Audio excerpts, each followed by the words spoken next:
안녕하십니까. 법알목 가이드의 박남주입니다. 안녕하세요. 신성현 변호사입니다. 여러분들께서는 혹시 택시에 폰이나 물건 등을 두고 내리신 적이 있으십니까? 최근 택시에 폰을 두고 내려서 택시기사한테 연락하니까 사례금 달라고 한 사건 판결이 나왔습니다. 26살 A씨는 작년 9월 새벽에 택시기사 김씨가 운행하는 택시에 폰을 두고 내렸습니다. 1시간쯤 뒤에 놓고 내린 폰으로 전화를 걸자 기사님이 받았는데요. 택시기사는 미터기를 찍고 A씨가 있는 곳으로 가서 폰을 주겠다라고 했습니다. 그랬더니 A씨는 그쪽으로 친구를 보낼 테니 친구한테 주시라고 말을 했죠. 그랬더니 기사님은 못 오게 하는 건 아니지 않냐. 설마 빈손으로 오지는 않겠죠? 라고 대답했고 싸움이 일어났습니다. A씨는 그럼 그 폰 갖고 계세요. 제가 경찰에 얘기할게요. 라고 했고 기사님은 마음대로 하세요. 라면서 통화가 종료됐습니다. 이 말대로 실제로 A씨는 경찰에 신고를 했는데요. 뭘로 신고를 한 거죠? 이런 경우에 이제 법을 잘 모르시는 분들은 절도죄로 신고를 하기도 하고, 네. 법을 조금 아시는 분들은 이제 점유이탈물 횡령죄로 신고를 하고 뭐 이럴 텐데, 네. 실제로 이 수사기관은 점유이탈물 횡령죄를 적용을 해서 네. 기소를 하게 된 거죠. 네, 결국엔 기소가 돼서 재판까지 갔는데 이 재판 결과는 어떻게 됐습니까? 네, 재판 결과는 결국 무죄가 나왔습니다. 왜냐하면은 이분이 약간 반환을 거부하는 듯한 그런 뉘앙스로 말을 하기는 했지만 어쨌든 빈손으로 오진 않겠죠? 라고 얘기를 했기 때문에 살해를 하면은 돌려주겠다라고 한 거잖아요. 불법으로 내가 이걸 영원히 내가 내 걸로 하겠어. 이런 의사를 이제 불법 영득 의사라고 하는데 이런 불법 영득 의사까지는 없었다. 그렇기 때문에 점유이탈물 횡령죄는 아니다. 이렇게 판단을 했습니다. 이 판결을 보면 택시에 폰을 두고 내린 모든 상황에 적용되지는 않을 것 같습니다. 점유이탈물 횡령죄가 적용되는 경우도 있을 것 같은데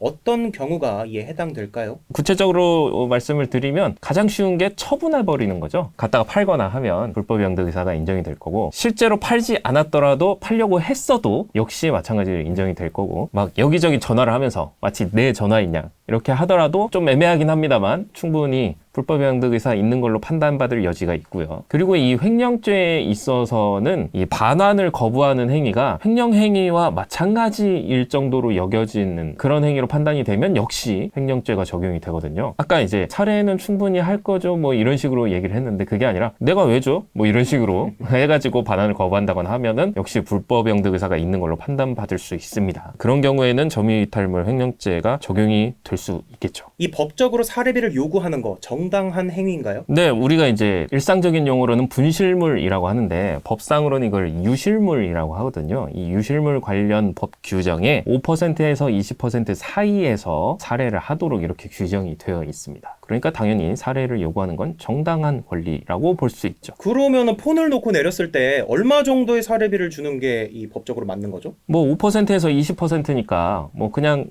간단하게 폰 얼마짜리 쓰세요? 저는 아이폰을 쓰는데 아, 그래요? 네, 100만 원쯤 하나요? 100만 원쯤 하나요? 네, 네. 100만 원이라고 치고 네. 뭐 10%라고 치면 한 10만 원 정도 되겠죠. 네. 꽤 큰 금액이기는 합니다만 그래도 뭐 하다못해 5만 원 정도라도 좀 드리면 좀 낫지 않을까 뭐 그런 생각이 드네요. 그러면은 많은 기사분들이 하시는 그러면 내가 좀 멀리 와 있는데 미터기 찍고 거기까지 갈게 라고 하는 거 뭐 이거는 어쨌든 간에 많이 나와도 5만 원 안 넘을 것 같아요. 그러면은 법적으로는 뭐 그렇게 부당하다고 볼 수는 없을 것 같네요. 폰이라고 하면 네. 근데 이제 그보다 싼 물건이면 조금 생각을 해봐야겠죠. 네. 이 사례에서는 이 택시기사님이 있는 곳으로 자기의 지인이 가게 한다. 그 사람한테 줘라. 라는 식으로 얘기가 됐었는데 이렇게 사례비를 주기 싫다. 사례비를 주지 않고 해결을 하고 싶다. 라고 한다면 어떻게 해결을 하면 좋을까요? 네, 이게 뭐 형사 쪽은 아니고 민사 쪽이긴 한데 어쨌든 지급하여야 한다라고 규정이 되어 있거든요. 네. 그럼 지급해야죠, 당연히. 아, 슈드로 돼 있나요? 네, 지급하여야 한다니까. 근데 어쨌든 좀 전에 말씀드린 것처럼 민사이기 때문에 10만 원 받자고 소송을 걸 수도 없고, 네. 그래서 실질적으로는 의미가 없을 것 같기도 한데 굳이 받아내려면 받아낼 수는 있다. 아하. 네, 그렇게 생각하면 될 것 같네요. 네. 아무래도 둘 다 이렇게 입장의 차이가 있을 수밖에 없기 때문에 적정선을 찾아서 서로 원만하게 이렇게 해결하는 게 좋으니까 적당한 사례금을 요구하는 것 같다라고 하면은 자기도 실수한 부분이 있으니까 일단 폰을 놓고 내렸잖아요. 그러니까 서로 이 적당한 사례금을 주면서 아름답게 해결이 되는 방향으로 갔으면 좋겠네요. 너무 이렇게 세상이 아름답고 편안해지고 행복하고 막 이렇게 네, 그러게요. 나비들 날아다닐 것 같고 그러게요. 그렇게 마무리가 됐나요? 네, 좀 그렇긴 하네요. 네. 네. 그래도 뭐 어쩔 수 없죠. 그게 정답이긴 하니까. 네. 네. 네, 오늘은 이렇게 택시에 폰을 두고 내리면 어떻게 해야 되는지, 사례금을 줘야 되는지에 대한 생활 법률을 신 변호사님과 함께 아주 아름답게 영상을 찍어봤습니다. 오늘도 끝까지 시청해주셔서 정말 감사드립니다.